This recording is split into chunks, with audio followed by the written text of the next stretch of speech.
Assalamualaikum warahmatullahi wabarakatuh. Hari ini kita akan belajar dengan materi future tense.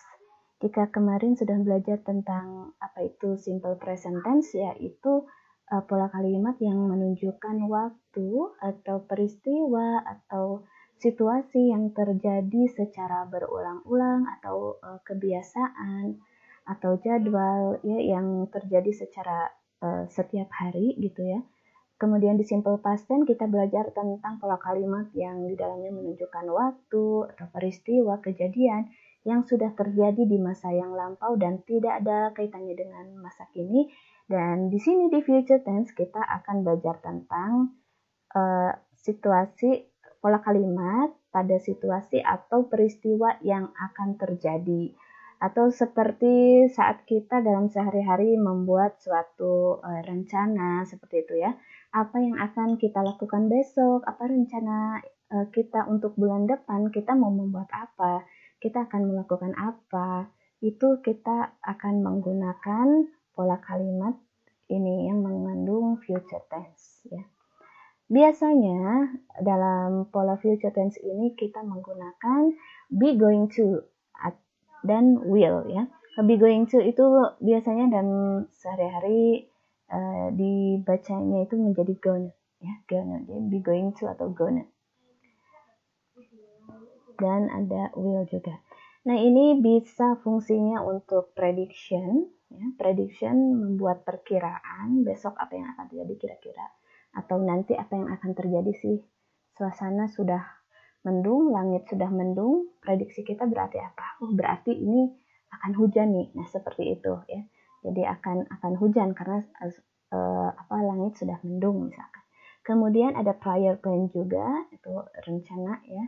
Rencana yang sudah pasti kita akan lakukan, misalkan karena rumah kita sudah sangat terlihat atau tampak kotor, maka kita berencana besok itu akan mengecat rumah kita.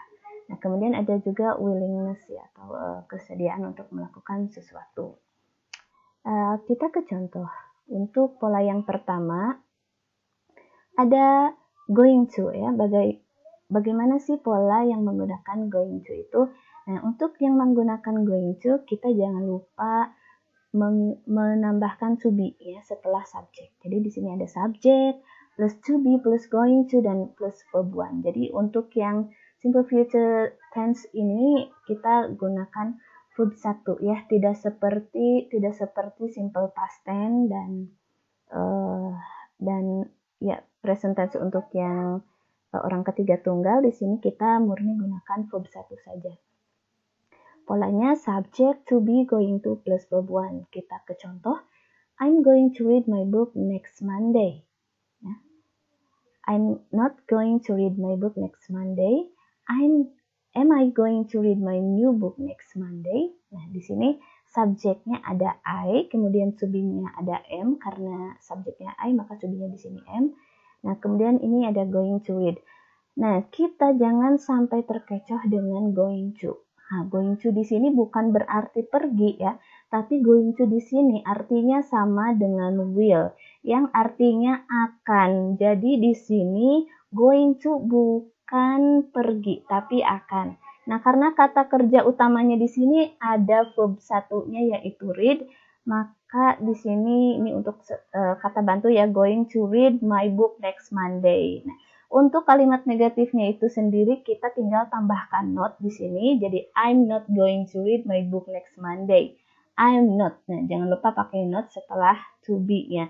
Dan going to-nya tetap katanya pakai going to ya. Jadi tidak dihilangkan ing-nya karena ini sudah tidak dipisahkan going to-nya ya. Jangan lupa verb satunya juga disimpan di setelah preposisi to di sini.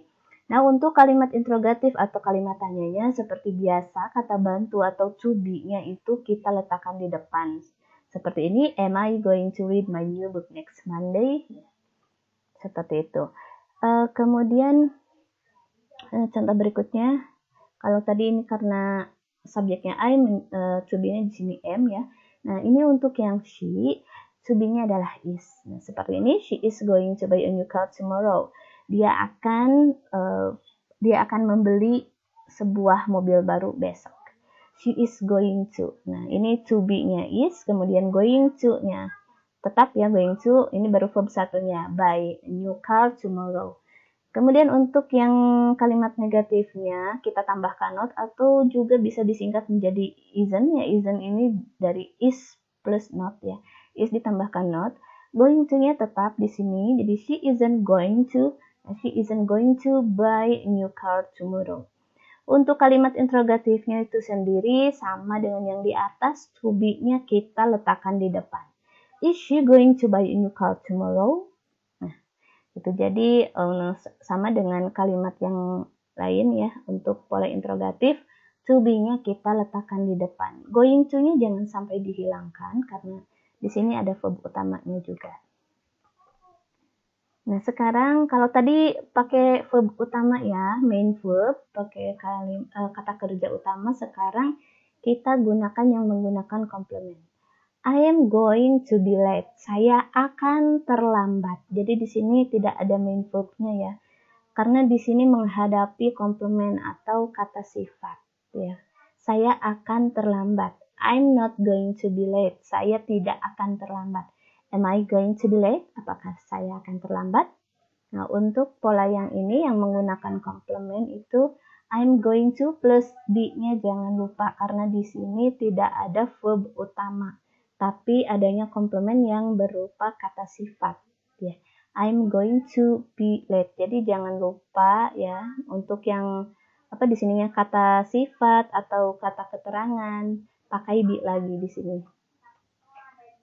I am going to be late atau I'm going to be in the office ya. Saya akan berada di kantor tomorrow. I'm going to be in the office. Itu berarti subject to be going to kemudian plus be kemudian adverb ya. Adverb keterangannya in the office di kantor. Kalau ini kan kata sifat late. Jadi I'm going to be late.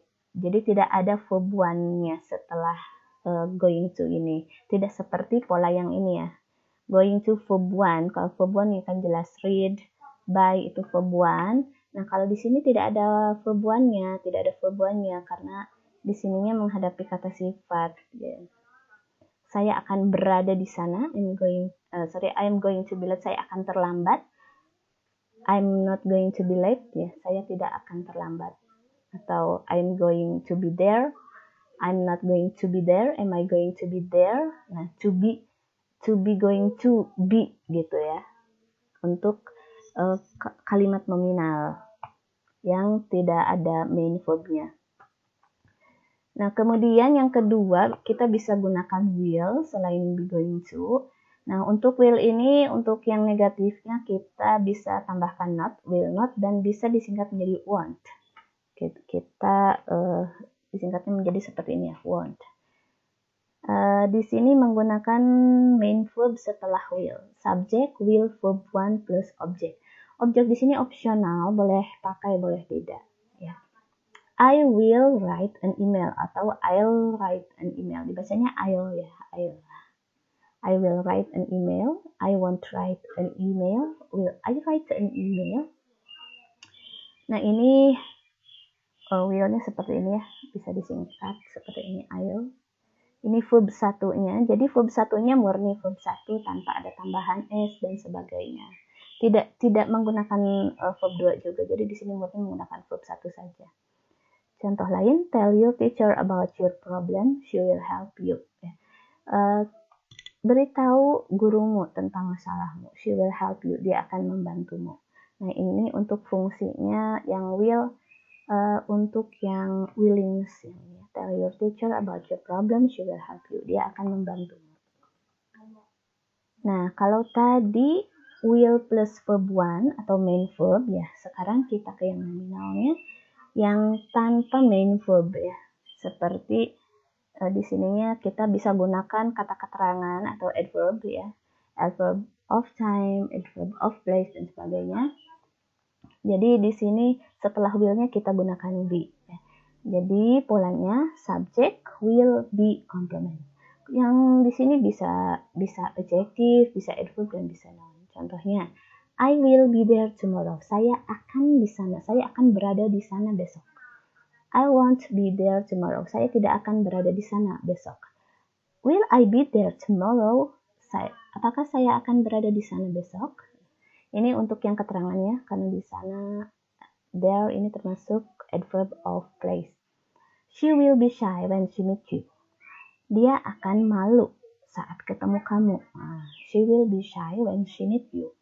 Dia akan malu. Jadi di sini tidak ada verb ya, yang ada ininya nih, yang menunjukkan future-nya. She will be shy. Ini tidak ada verb satunya. Kemudian she will be a doctor. She will be a doctor. Dia akan menjadi dokter. Ya. Nah, ada lagi yang seperti ini polanya. Before I go to class tomorrow, I'm going to eat breakfast. Ini juga rencana ya. Sebelum saya pergi ke kelas nih besok, saya akan saya akan sarapan dulu. I'm going to eat breakfast. Before I go to class tomorrow, saya akan sarapan dulu. Jadi rencana kita besok nih, besok mau ada kelas. Rencana saya nih besok sebelum masuk ke kelas tuh saya mau sarapan dulu, seperti itu. Kemudian my plane arrives at 7:35 tomorrow evening. Nah ini kok mana will-nya ya? Nah di sini untuk jadwal ini kan jadwal ya, keberangkatan jadwal tiba ya, jadwal tibanya itu jam 7:35 besok sore. Nah, jadi untuk jadwal ada pilihan, kita bisa gunakan future tense dan bisa juga present. Jadi untuk jadwal bisa menggunakan kedua tenses ini. Kalimat yang menunjukkan waktu future tense adalah sebagai berikut. Tomorrow, tomorrow morning, next day, next week, next month, next year, the day after tomorrow, 3 days later, 1 day later, 4 days later, 10 days later. Bisa ya, ini angkanya bisa diganti, kemudian immediately juga bisa. Dan masih banyak lagi. Oke, itu materi untuk hari ini. Terima kasih. Assalamualaikum warahmatullahi wabarakatuh.